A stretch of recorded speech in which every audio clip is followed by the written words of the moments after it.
This conference will now be recorded. We already did the bottom.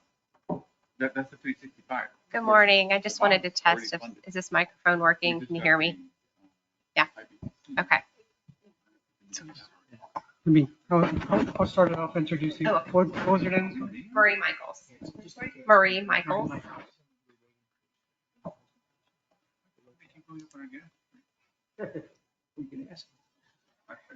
Are you going to present for the whole board, or you just this is a practice run, or what's this? Yeah, this is a workshop. It's a workshop. We'll get started. It's 11:36.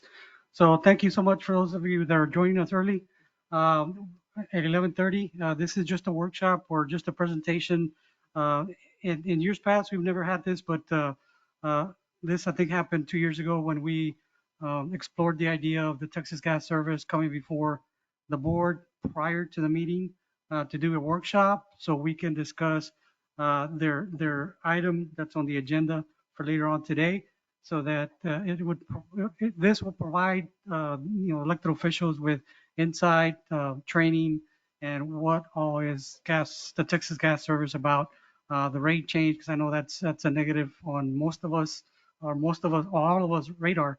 And so this provides an opportunity for you guys to get to know, and the details of what they're proposing on the board. And the COG is just a conduit to this. We don't have any, fight in the game, so to speak. So we're just a conduit that they've approached the COG in years before to try to disseminate the information, cast a large net with all the elected officials in the room.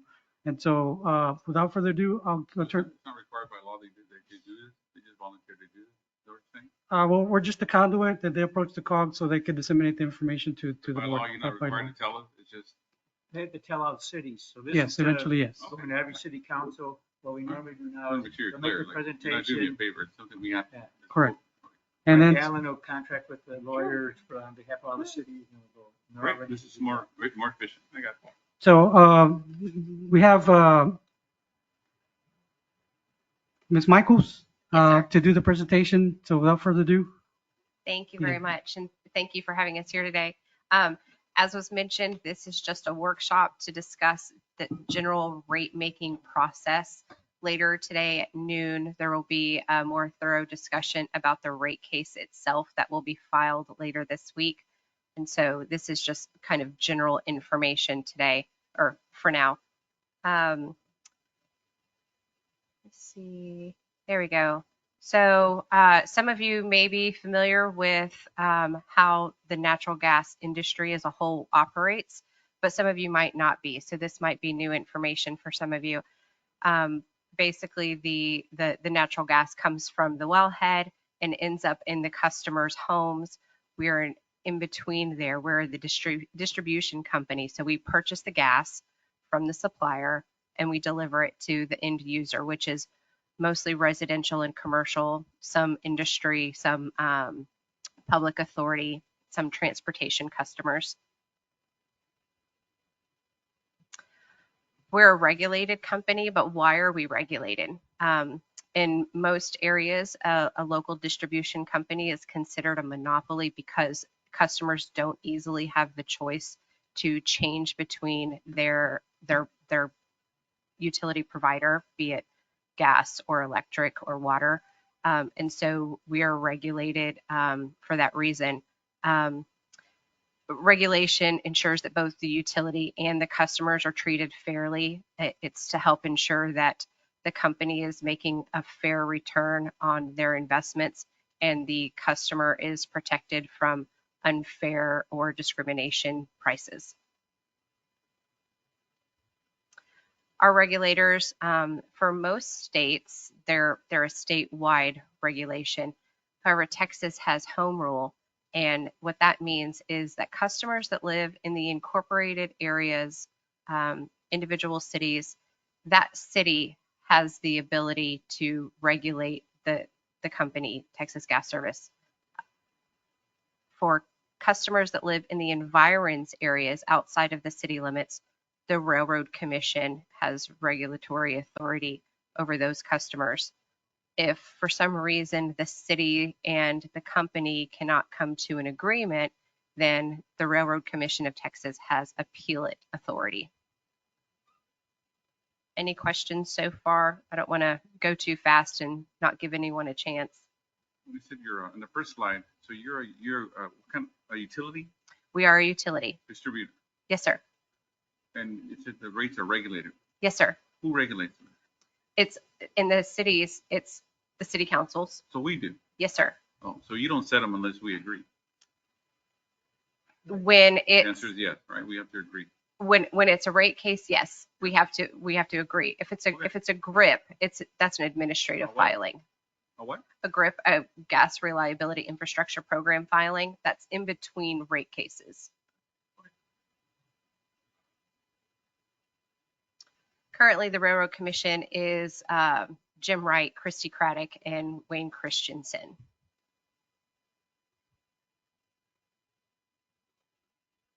How are we regulated? So we file a statement of intent to change rates, which is what we're calling the rate case. And we provide the documentation that helps regulators see the calculations that we use to get to the rates that we're proposing. We also provide notice to all of the customers in any of the jurisdictions that will be impacted, and any affected parties can intervene in the rate case. And we provide discovery responses to any regulator that is either intervened or the original jurisdiction. Any questions that they have, we provide responses. The objectives of the regulatory process, again, is to make sure that customers have a just and reasonable and non-discriminatory rate, and also to ensure that the company is getting a fair return on its investment.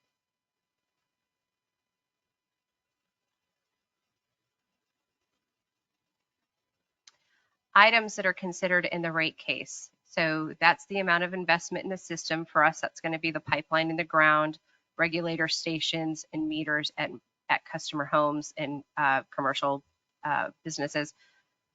The amount and the treatment of expenses, the amount of revenues, the return on the investment, and rate design.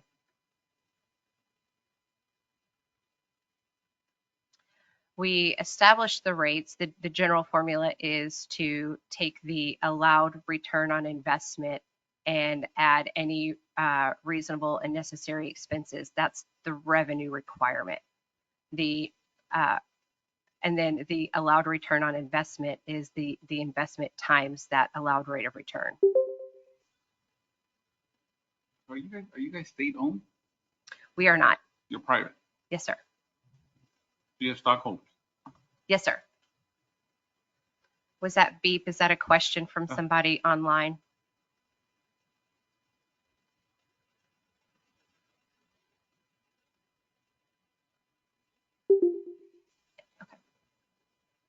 What's your allowed return on investment right now? I'm sorry, I can't recall that percentage rate at the moment, but I can look it up and give you the answer to that. Before the meeting. Yep. So a timeline for rate case is we will file with the cities and the Railroad Commission simultaneously. The cities will hire specialized legal counsel to defend them. I believe you all are working as a cooperative and are hiring legal counsel together. The cities are encouraged then to intervene at the rate case at the commission. That will make you privy to any of the discovery questions that the commission has for us and the responses that we provide to those. Each city may suspend implementation of rates for 35 days. That allows an additional 90 days of review. And assuming you do suspend, the final deadline to act is in 125 days. The dates for this specific rate case will be listed out in the presentation at noon. How often do you guys go up on your rates? Historically, what have you been doing? Historically, it's been every 5 or 6 years. We try to have a rate case only when expenses require it. And the statute says that it has to be done, I believe it's every 6 years. Do you have that data with you also for the presentation? For, So last three rate hikes, time you did it, and then what it went up. so the last rate case we had was in Last time you did it. 2018. Okay.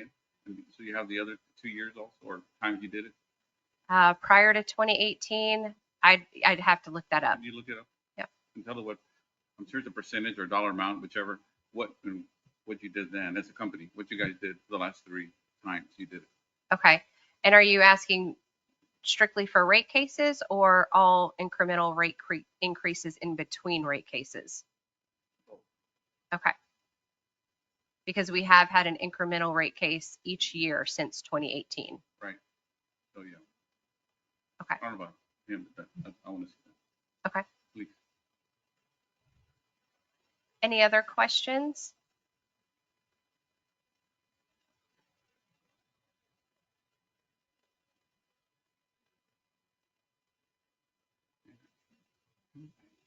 All right. I think that's it. No, that one's at noon. Thank you very much for your time. We'll see you at noon. For those folks that are online, thank you so much for joining. This concludes our workshop on Texas Gas Service. Our regular Board of Directors meeting will start at 12 using the same link. So if you want to stick around till then, you're more than welcome to, or join us back at 12. Thank you.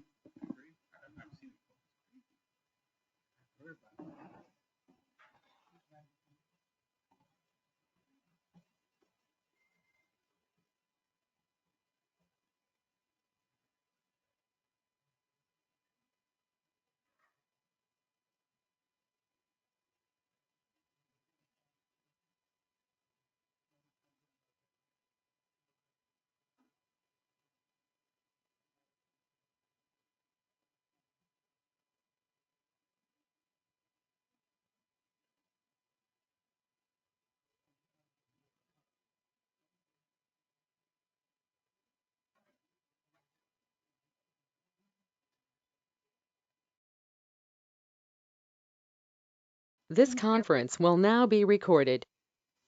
Moving on to the invocation.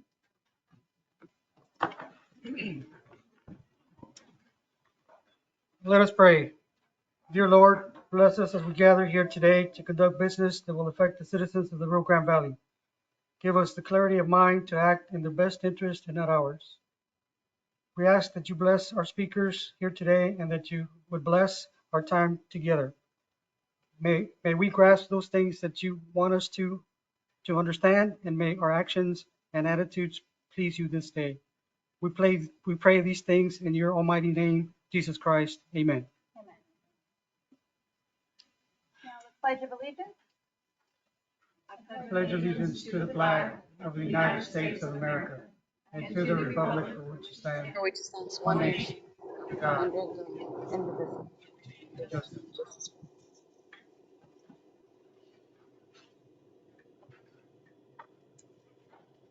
Item 2 is consideration and action to approve the meeting minutes from May 31st, 2023. We have, all those in favor say aye. Opposed? Motion carries. Item 3 is public comment. Is there anyone signed up for public comment? Okay. And item number 4, administration. Manny? Yes, ma'am. The first item is letter A under administration and consideration and action to appoint board designee and alternate to the Texas Association of Regional Councils. Every year, we advertise or solicit volunteers to take on this effort. In years past, it's Commissioner Garza is the primary and Jim Darling is the alternate. We've touched bases with them or discussed it with them, and they're willing to continue to serve if nobody else would want to take on this effort. Wonderful. So is there a motion to approve? All those in favor say aye. Opposed? Motion carries.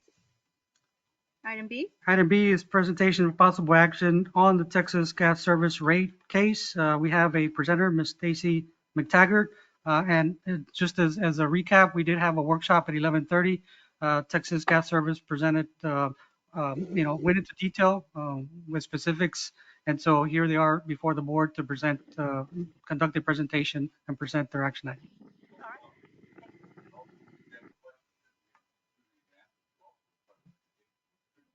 Yes, sir. Yes. That's right. Do we have the presentation? Yes, perfect. Good afternoon. I was going to say good morning. Good afternoon. My name's Stacy McTaggart. I'm with Texas Gas Service.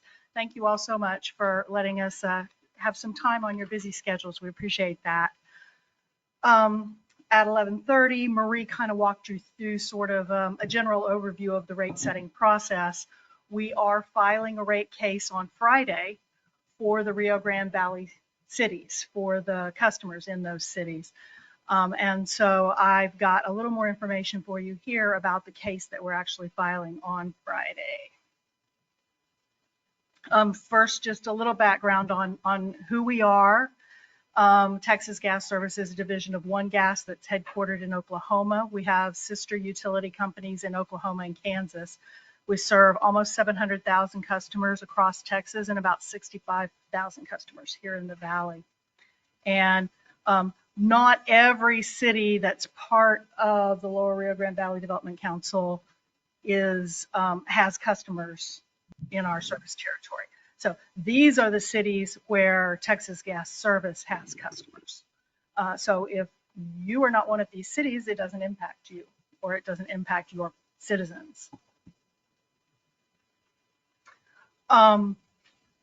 In the Valley, we have about $180 million of investment in the Valley. We employ 100 people, approximately full-time positions in the Valley, with an annual payroll of $4.7 million and annually about $1.4 million in property taxes in the Valley. It's important to us to be good community partners. And so our employees volunteer lots of hours of personal time, and also the company allows employees to volunteer time in the communities even during the workday. And so some of the things that some of our employees in the Valley have done recently have been the HEV Feast of Sharing, Boo at the Zoo, Adopt a Beach, Adopt a Highway. So our employees are really proud to be involved in the communities. So we file an annual cost of service adjustment with the cities every year. That's the interim filing in between rate cases that Marie told you about. So why are we filing a rate case this year instead of another cost of service adjustment? Well, a cost of service adjustment doesn't address certain key items. It doesn't address rate design, changes in the rate design. It doesn't address the authorized rate of return or cost of capital. And it doesn't address depreciation rates, which need to be reevaluated and reset every few years. So periodically, it's important to have a rate case to evaluate those items that are not looked at in a cost of service adjustment. So this rate case is a requested increase of $9.8 million. And what is driving that is primarily investment in the system. It's replacing aging pipe is the biggest driver of our rate increases every year. Also, there are increased regulatory and safety requirement. For example, of that 9.8 million, 2.9 million is state and federal mandated pipeline integrity testing. So it's federally mandated testing to ensure the soundness of the pipes for the safety of the citizens.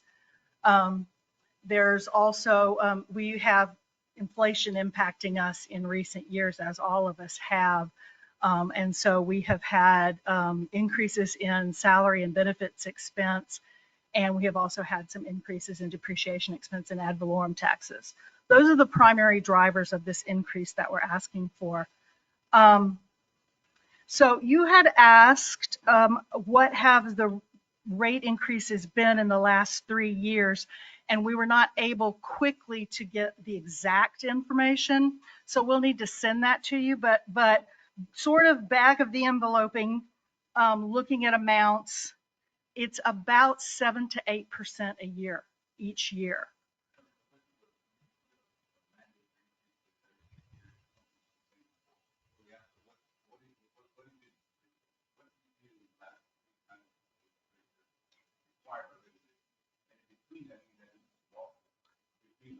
Right. All right, well, I know you don't have it all. you're right. Okay, but thank you for the clarification. That's good. So we want to look at all the way back to the last 3 cases. We want to know what happened in each of the rate cases, and we want to know what happened in the interim filings, and then we want to know what that is cumulative. All right, perfect. Are you taking some notes? Thank you. All right, yeah, we will follow up with that. You had also asked what the current authorized return on investment is, and that is 7.35%. That's what's currently authorized. And we'll have a chance in this rate case to look at that again and decide, is that still a good number or should that be tweaked? So that's one of the main things that'll be looked at in the case. So a big thing that we're going to be looking at in this case is rate design, which is something that isn't addressed in a cost of service adjustment. And what we are finding is we have, normally rates are set by the class of customer. So you've got residential customers, commercial customers, and so on and so forth. And what we are finding is that there is a lot of disparity within one class of, particularly of usage.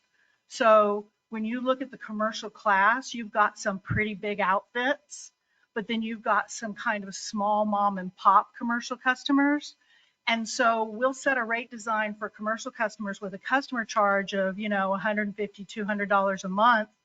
And the small mom and pop commercial customers, are crying uncle because that's high for them. Similarly with residential customers, we have some residential customers that have quite large houses. Maybe they have pools or whatever. And then we have other residential customers that are very small and don't use a lot. And so it's difficult to set rates that are fair for both types of customers. And so we're trying to address that in this rate design proposal. And it's a proposal that has recently been implemented in our West Texas area. And it has been in place in our sister company in Oklahoma for a number of years. And so what it is there's a small and a large user rate for each of the classes. So for residential, there's a small residential and a large residential. And the break-even point there is about, I think, 130 CCF a year. And then for commercial, there's a small commercial and a large commercial, and the break-even point there is about 500 CCF a year. And we will initially sort the customers into the rate they belong in based on their historical usage. But if they prefer to be on the other rate, they can choose. So this helps us provide a rate that is tailored more to the usage of an individual customer, and it also gives a customer an element of choice. So those are really the 2 big advantages that we see to having these small, large rates is having that customer choice and having a couple of different options for them that they can, look at and see what fits their usage. So I think I've said both of those things. So the increase in this rate case for residential customers will be, for the small residential customers will be about $9.68 a month. And for the large residential customers, about $18.14 a month. That's based on our proposal, which you all, of course, will have an opportunity to review over the coming weeks. And then for commercial customers, for small, there's actually a rate decrease because their rates are currently quite high. And So that's a decrease of about $20.83. That's those mom and pop businesses who currently have rates that are kind of too high for the size of their business. For large commercial customers, there's a $4.68 a month decrease. So we will be filing on Friday, and we will file with each of the cities individually. The rate filing package will be UPS'd to your city. In fact, you may even get it today or tomorrow. And we will also simultaneously file with the Railroad Commission for the customers who are outside the city limits.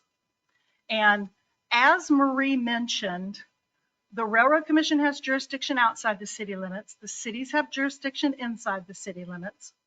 If the company and the cities can't come to an agreement, and we usually do, but if the company and the cities can't come to an agreement, then the company and the cities can take that to the Railroad Commission. And the Railroad Commission has appellate jurisdiction for the customers inside the city. So we file both with the cities and the Railroad Commission at the same time, and we encourage the cities to intervene in the Railroad Commission case. So there's a whole process going on at the Railroad Commission where the staff there is asking questions and all that kind of thing and reviewing the case. We encourage the cities to intervene in the Railroad Commission case so that they can see the discovery questions that are going on at the Railroad Commission case. They can ask, the cities can ask their discovery questions, and the Railroad Commission staff can see what the cities are doing. And it just helps everything go a lot smoother if everybody is all involved in the same docket. So that's something that we didn't do in the last case. In the last rate case, we filed with the cities first, and then we went to the Railroad Commission after. But this time we're doing it all at once. So when we file on Friday, the proposed effective date will be August 23rd. And cities can suspend implementation of the rates for an additional 90 days beyond August 23rd. So, but you need to do that by August 23rd. So that'll be the first thing that the city needs to do. And then assuming that they suspend jurisdiction for an additional 90 days, then the final deadline becomes November 21st, and each of the cities will need to take final action on the rates by November 21st. So that's kind of the timeline for what is going on. And typically the cities join together and somebody sort of represents you all, and sometimes an outside counsel, outside attorney with a specialty in rates is engaged. And so that'll kind of help the cities know what actions they need to do when, stuff like that. So the last thing I want to say about this is nobody likes rate increases. We get that. We get that completely. And we know that for some people, these rate increases, they really feel them. They really feel them. And so we're really sensitive to that. And we offer flexible payment arrangements. We offer extended payment plans.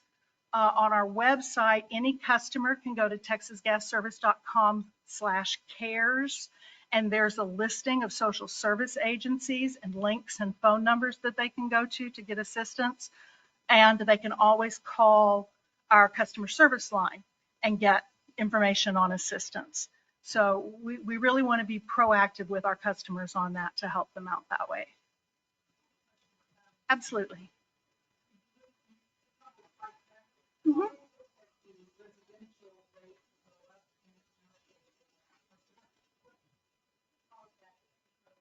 Right. So currently commercial rates are relatively pretty high. So there's when we go through a rate case, there's an engineering study that's done that takes all the costs and apportions them to the different classes of customer. And our engineering study shows that currently commercial customers are paying more than their share of the cost.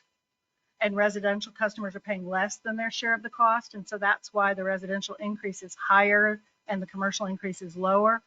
And that is one of the many things that the cities will want to look at as you review the rate case. If you hire an outside consultant who specializes in these things, they'll review that study, and that'll be one of the things that's looked at.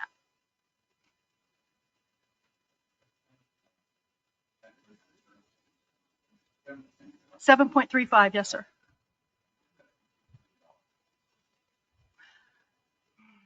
I don't know the answer to that question. Yeah, I can get that for you for sure. It depends on what's in rate base, exactly. It depends on the amount of the investment. But so I just don't happen to know the amount of investment off the top of my head, but we can get that easily.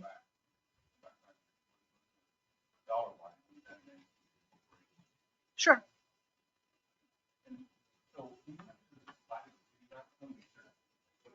Oh, absolutely.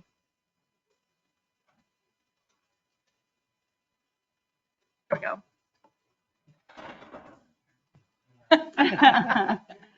Well, this is really concerning because even a $10 increase in a home with fixed incomes is it can make or break a residence. And so that is, and it's interesting because I was listening to you and presenting this on, and I share with Veronica's concern because it almost seems like the residential folks are going to be fixing the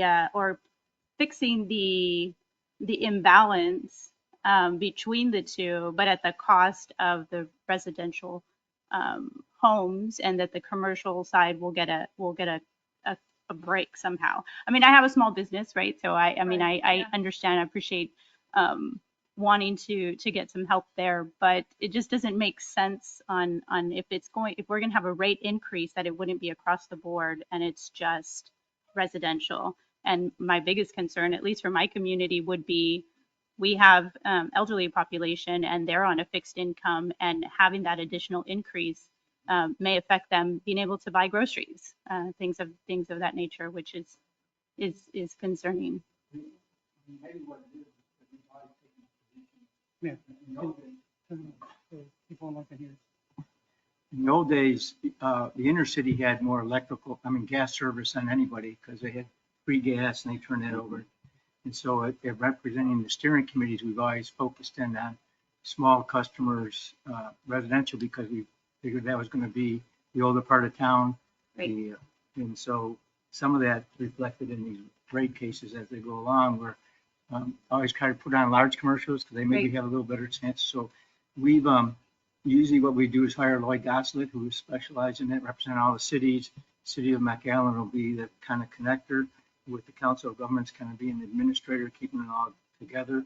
So we've already retained, cities already retained counsel, subject to all the cities will get a notice from the lawyer saying, if you want to sign up, sign up. Right. And generally most sign up. The ones that don't, they don't treat those separately. I'm not saying you shouldn't, but if we don't, Palm Valley doesn't sign up, they're not going to have a separate rate. It'll be all taken care of at the Railroad Commission level. So I guess a motion would be to authorize the Council of Government to act as administrators on behalf of the cities and the City of McAllen to hire a firm that does these rate cases.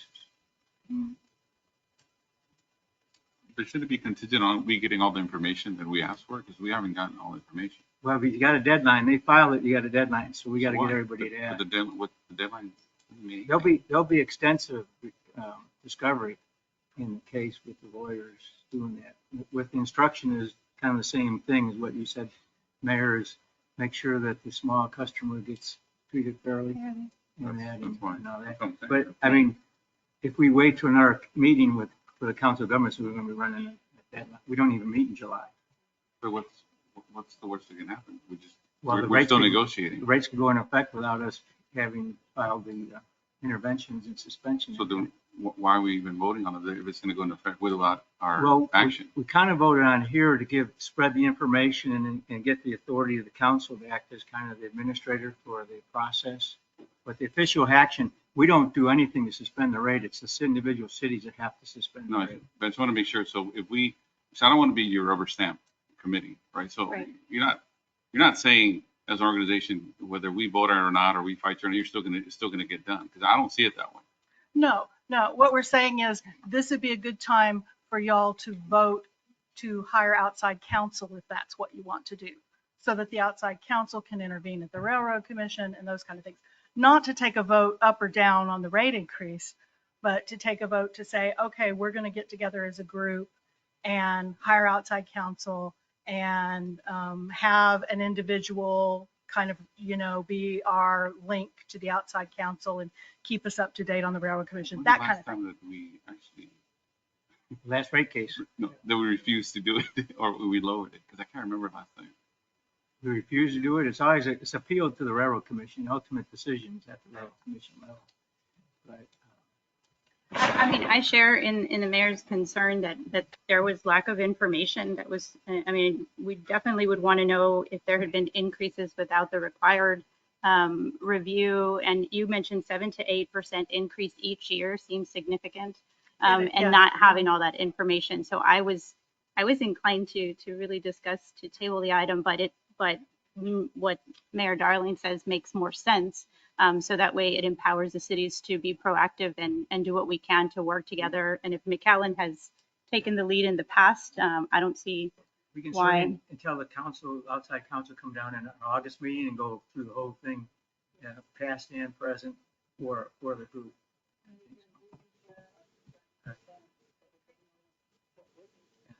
We do the same thing on electrical, but electrical is not as important because the power generation separately, and that's market value. The line company is what AEP charges. And that's like 1/10 of the usual, what people pay for electric.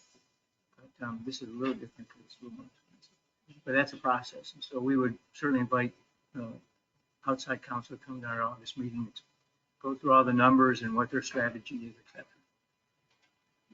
But we probably need to act now to get the letters out to the cities. Great. So was there any other discussion or questions? Yes, this is Commissioner Garza. I have a question. The presentation included $180 million in assets in the area for the company's value of what they own. It also says that they paid 1.4 million in property taxes. Do they not pay on all of their assets property taxes? Because that seems to be like the formula of how much we all pay on property taxes in relation to the assets they claim is very, very tilted to their benefit. I don't know the answer to that question. We simply talked to our tax department and asked them for, the total amount of property taxes that we've paid. So I don't have detail on how that number is calculated, but that's. Well, my concern is $180 million worth of assets would normally pay close to $4.5 million in taxes on a normal basis. And you're telling me you pay 1.4 million, so evidently the company doesn't pay taxes on all of the assets that you claim you have in our area. Just a thought, I mean, The answer back there was the pipelines aren't included, and it's kind of a double-edged sword because we pay their taxes as customers. So, I mean, We don't want the You're passing taxes it to on. go we up. pass it through. They pay it through us. So, yeah, but so what this gentleman back here who knew more than me said was that pipeline assets are not taxed. So, and of course, pipelines is the biggest piece of our assets.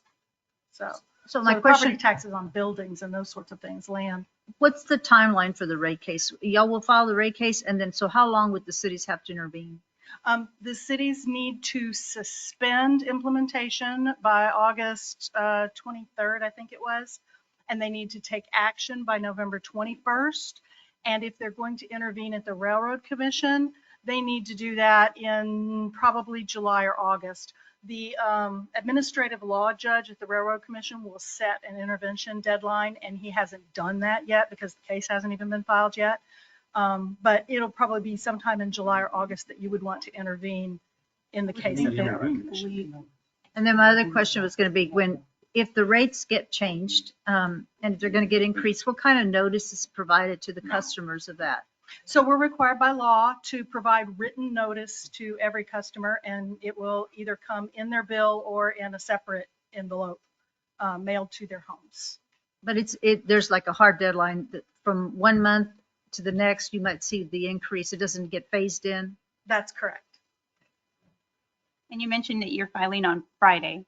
That's right. Is that correct? Like in 2 days? 2 days, right. Which is why Mayor We need to Darling intervene. wants to, yeah. And usually we go first and Railroad Commission goes after us, and we kind of do a lot of rate case stuff before they get it, and this is switched, so we need to intervene. Is this a common practice where it seems like we don't really have any notice in terms of being able to strategize and to collaborate with cities? I mean, since you're filing on Friday and we're just learning, at least I'm just learning today.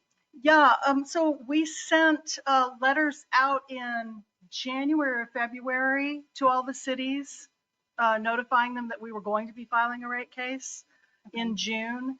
So probably that just didn't reach your desk. Sure.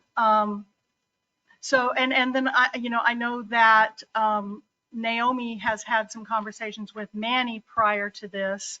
So that's really good feedback. We can look at how we can be sure that you all know what's going on earlier.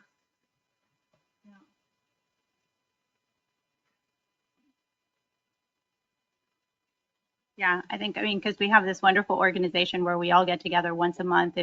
Had you been here in January, would have been, or February, would have been on our radar. So at least mine. Yeah. Given that we've got a ton of things on our plate. But so did you have a motion, Yes, Mayor? I forgot what it was. Oh, no. Authorize City of McAllen to hire outside counsel to represent all the cities. They'll send notice to the cities for that, and they could certainly decide what to do at that point. And appoint the council of governments to be provide some administrative functions as relate to the rate case.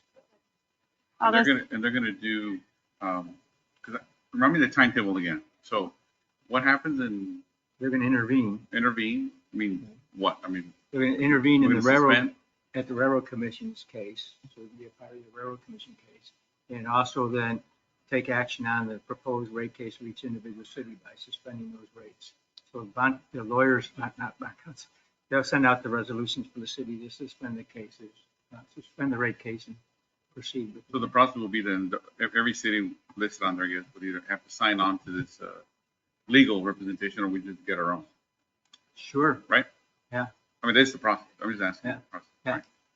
Right. So if we work together, then it's just ensuring that it is done by August 23rd. If not, individual cities that don't want to participate they can suspend on their own. I think that's what your slide said, right? It'd be That's very, exactly right. it'd be very unusual to have cities with different rate amounts than any other city. It'd be very unusual to do that. I think there's strength in numbers, and if there's a history there with McAllen, I That's think what we've done in electricity.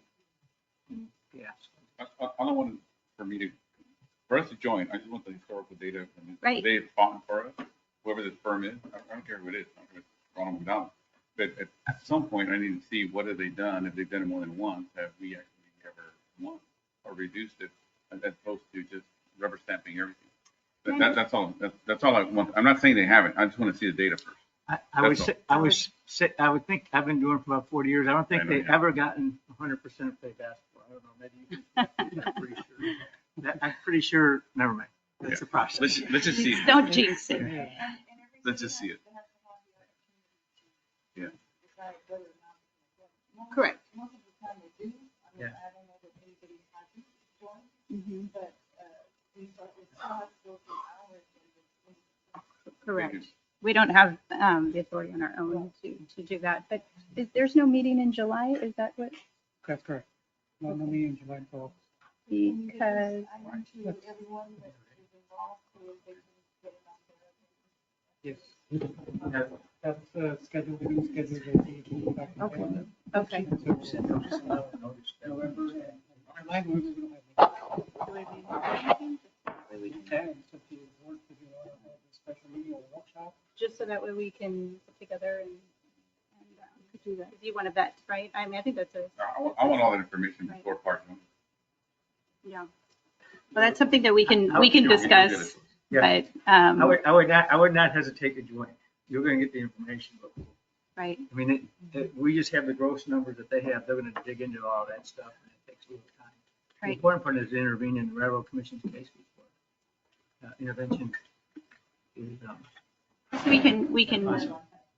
We can, once we get this, vote on this, then we can potentially have either a special meeting or information emailed to the rest of us, so that way we can at least be armed with the information. I don't know that a meeting is necessary if we have the information via email.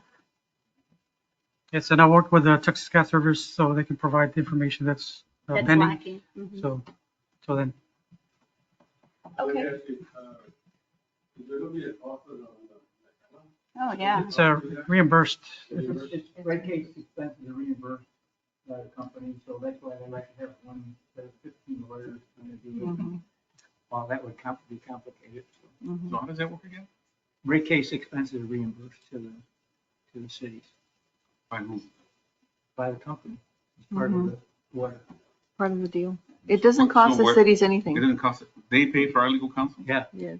And they're not conflicted that way? well, they don't pay them directly. They pay, if you don't want A to, they don't say, reimbursement. "Man, you pay." I'm just telling you about the process. The process is rate Yeah. case expenses are reimbursed. Okay, so we have a motion and a second. All those in favor say aye. I, One second. We had a Well, second for it was my, Mayor Nori. one second. Well, we got to put $3 billion of rate case expenses. I was definitely not. That's always a big selling point. It will not cost us anything if we join. Yeah. Okay, all those in favor say aye. I, Aye. Aye. Opposed? Motion carries. Okay. Thank you very much. Thank you.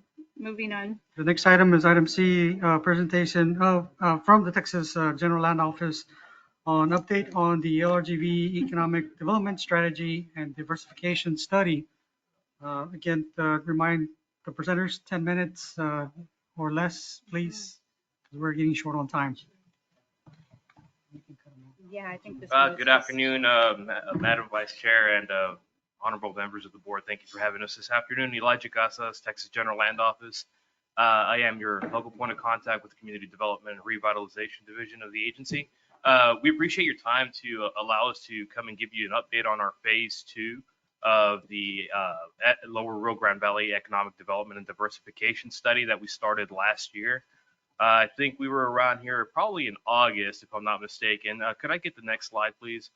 Our ultimate goal here is to help the Rio Grande Valley bounce back Can you faster. share the slides? Can you please share the slides online?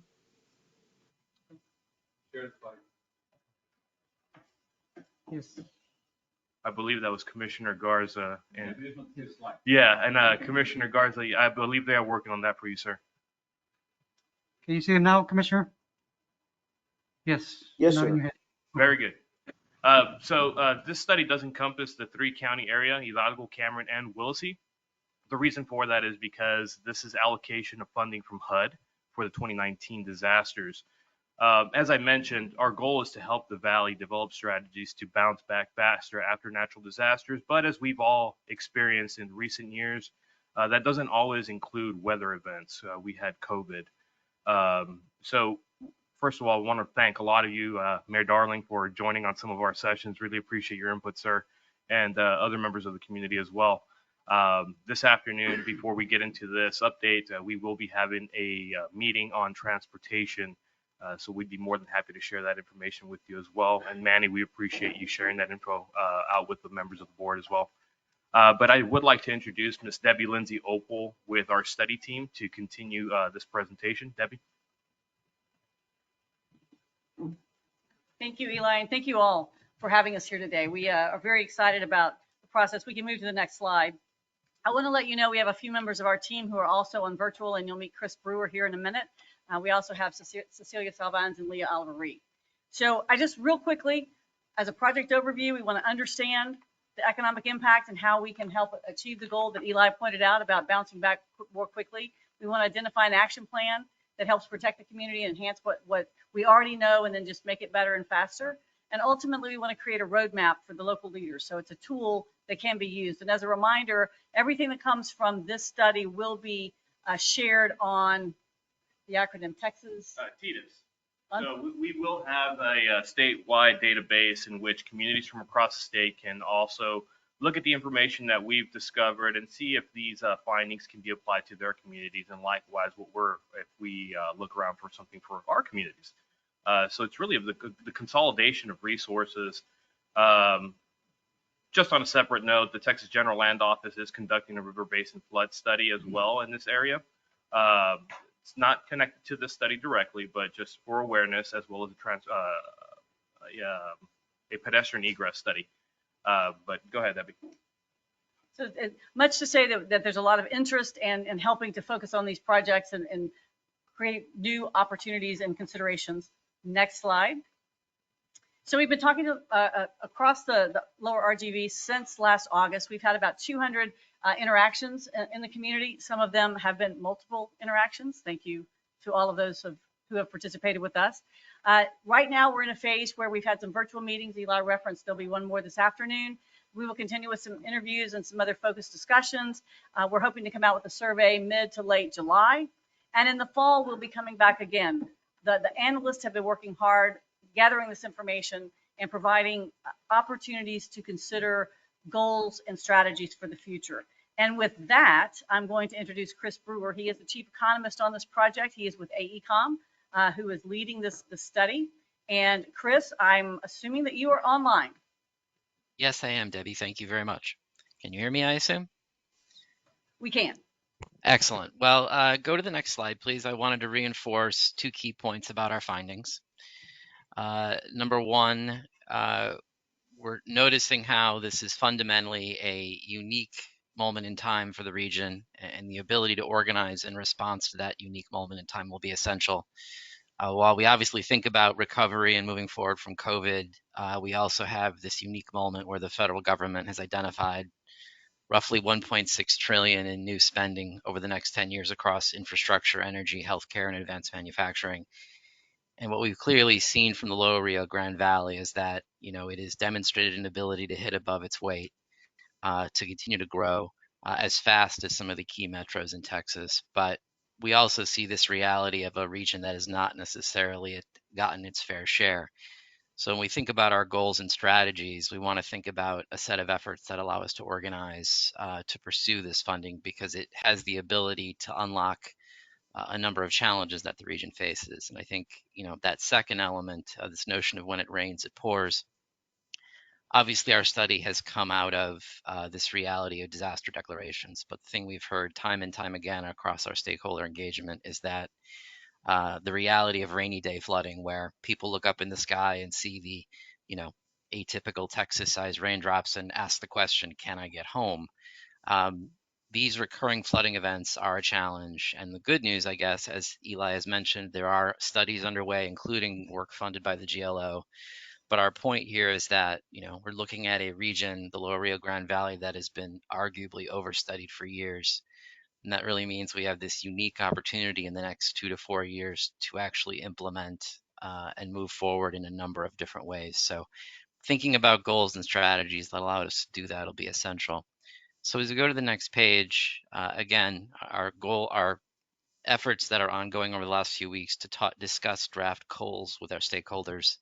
Again, our intent in these conversations is not to set policy today, but to have orchestrated and structured conversations around, understanding connections between housing needs, whether it be in rural areas or colonias or cities, understanding how availability of housing and quality infrastructure support economic development and diversification, understanding how, whether it's a conversation about flood improvement, but also a set of strategies that enhance quality of life to attract rural residents. ultimately understanding how each of these 5 buckets support and improve resiliency, not only in terms of responding to floods, but also improving not only economic growth, but also ensuring that everyone benefits from that growth.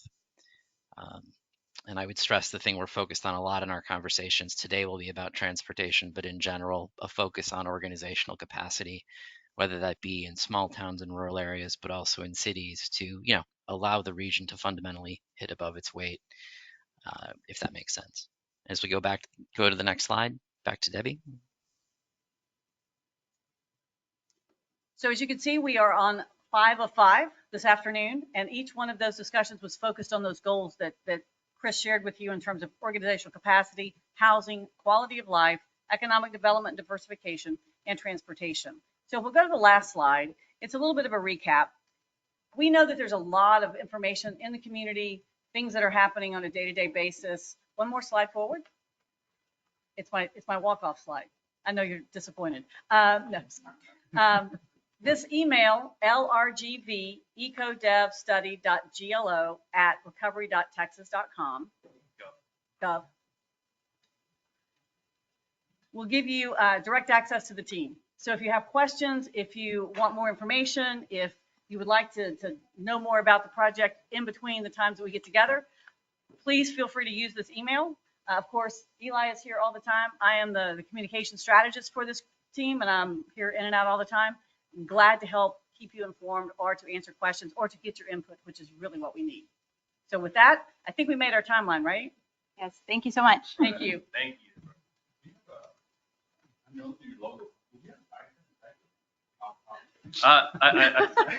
You might be able to find a couple, Mayor, actually, but I think they're in protected areas.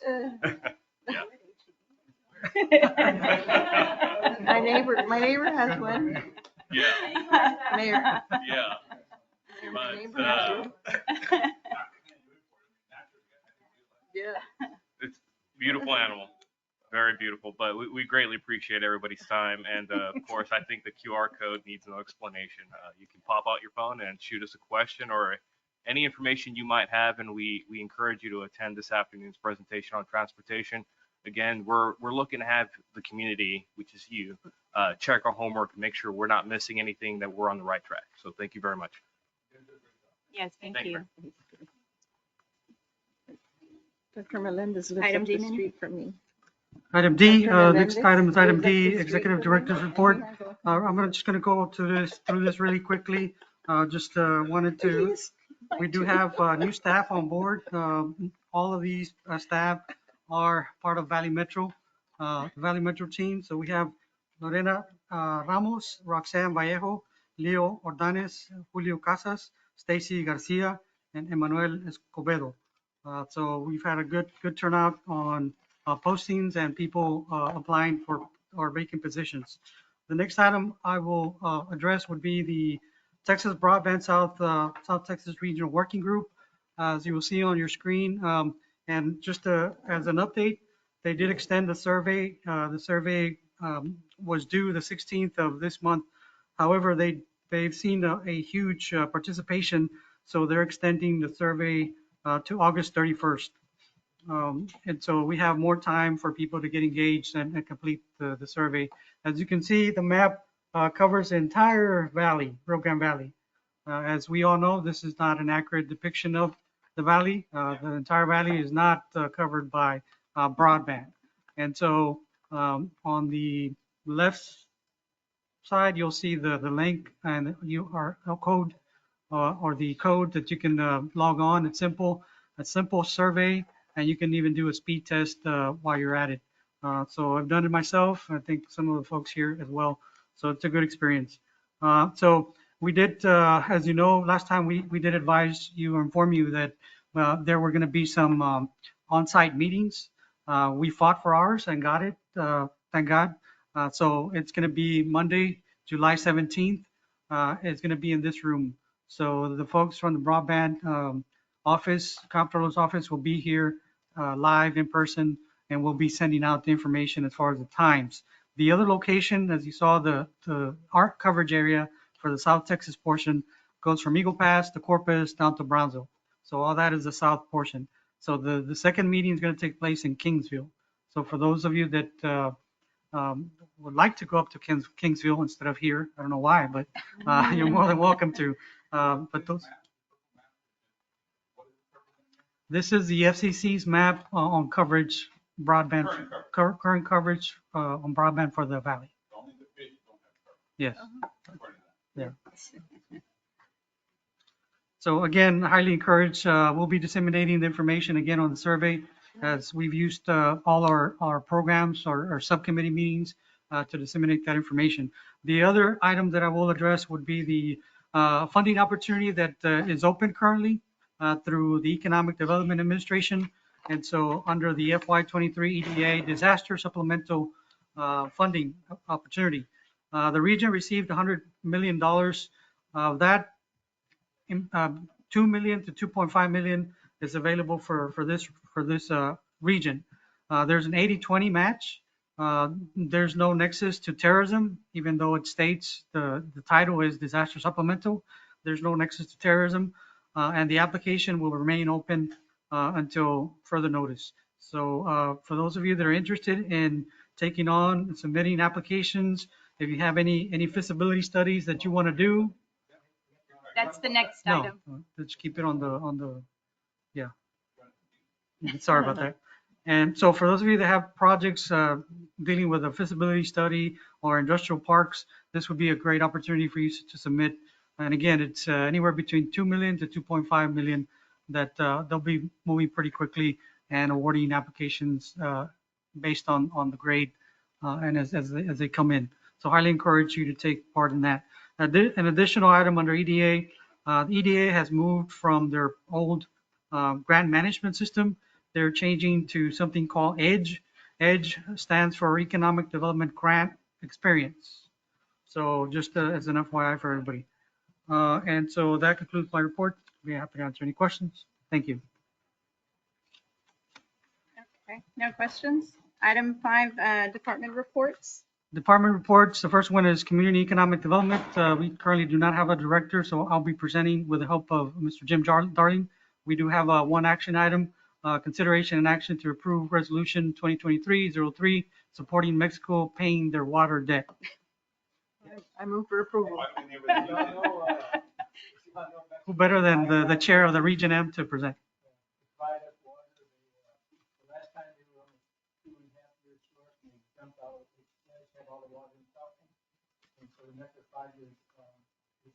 I can't hear online. Oh, Mike, I'm sorry.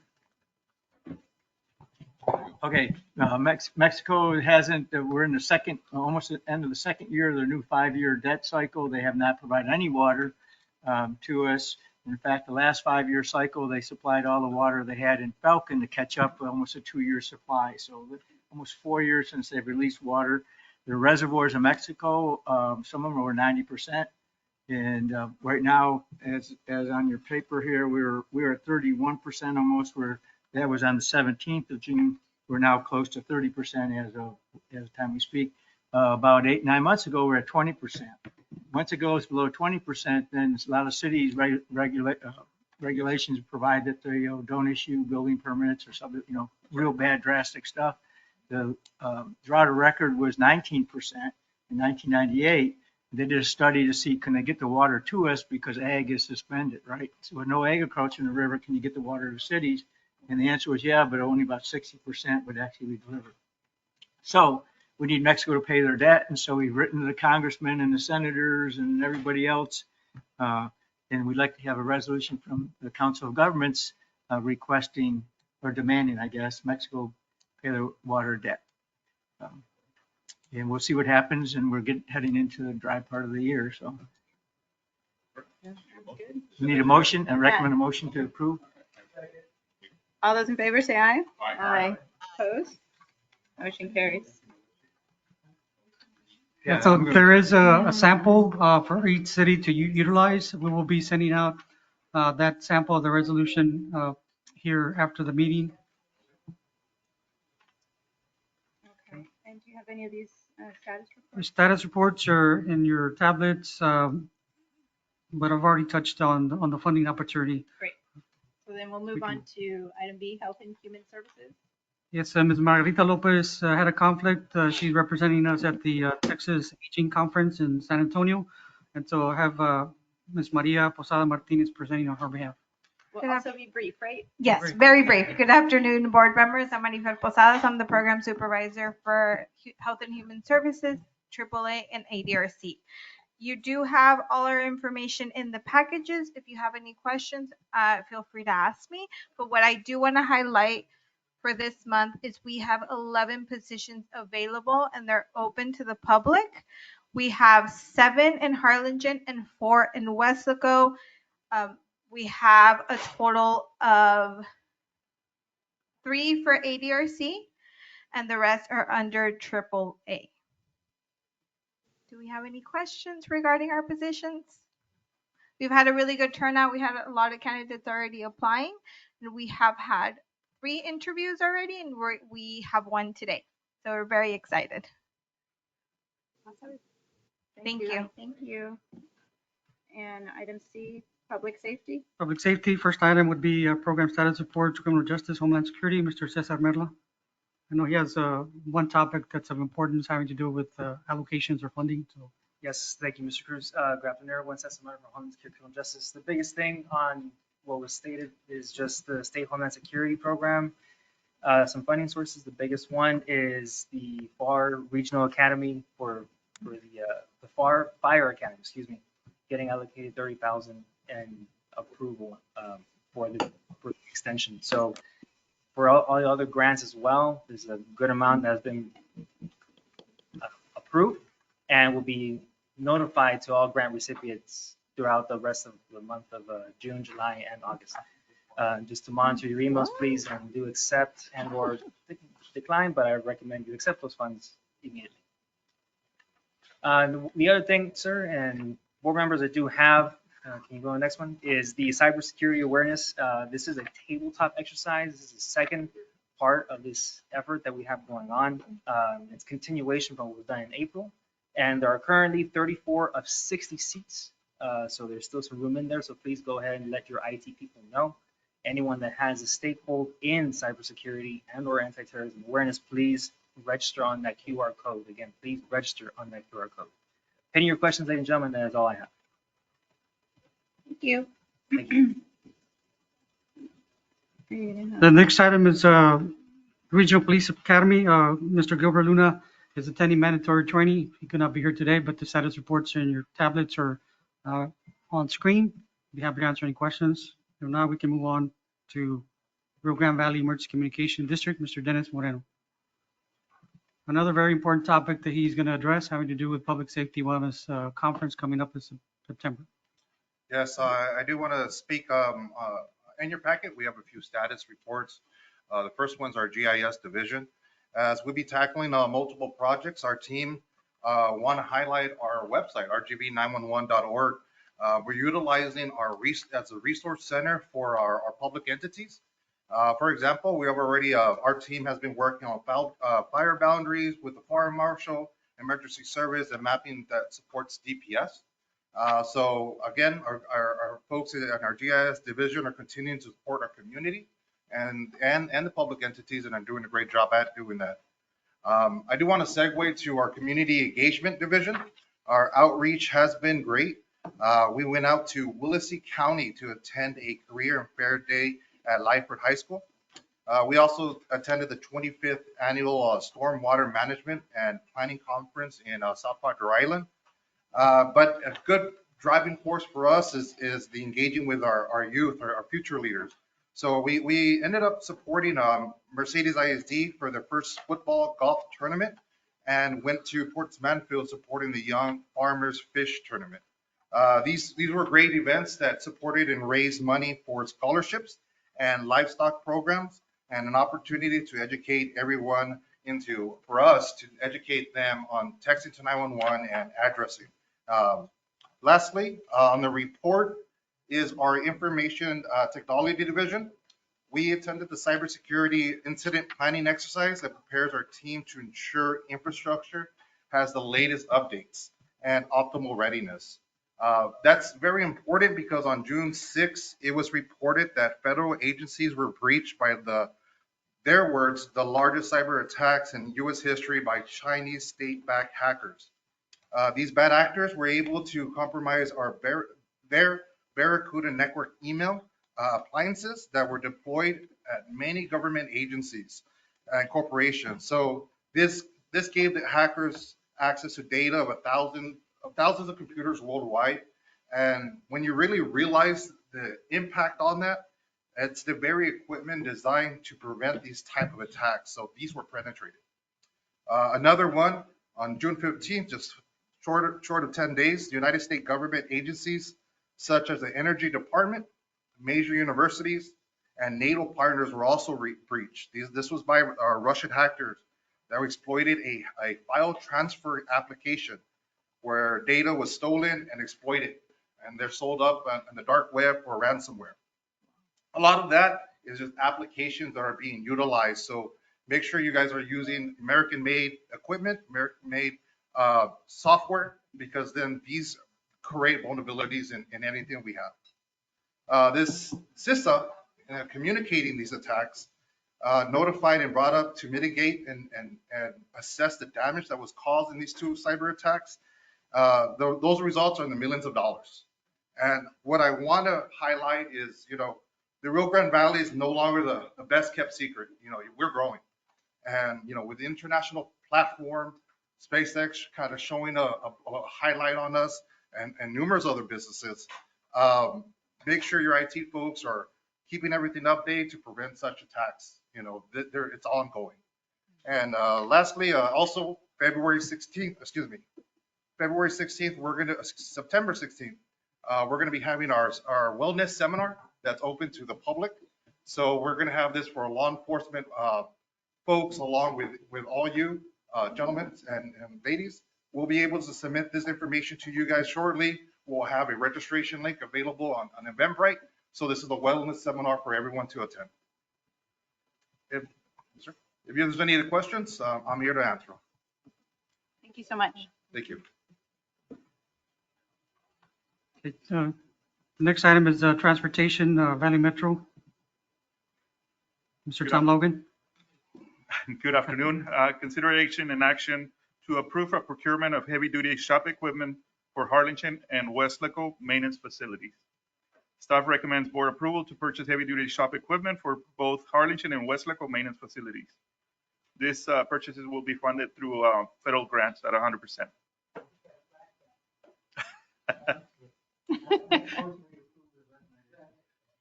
All those in favor say aye. Aye. Opposed? Motion carries. Thank you. Thank you.